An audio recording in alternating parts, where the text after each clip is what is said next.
Hey guys, so what I'm doing here, I've only got an hour or so to work today, so I'm not setting up all the compressors and the power and stuff, but I'm still working on these rivets. So I'm just using a punch, and I'm punching the centers out, which is working fairly well. It worked better on the ceiling than on the walls. It must be thicker down there on the walls, but it is working. And with the centers out, you can get the rivets out just like this, it seems like.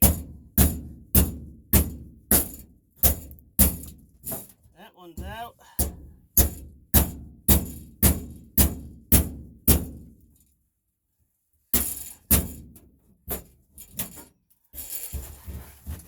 It appears that no matter what I'm going to do, it's a slow, tedious process.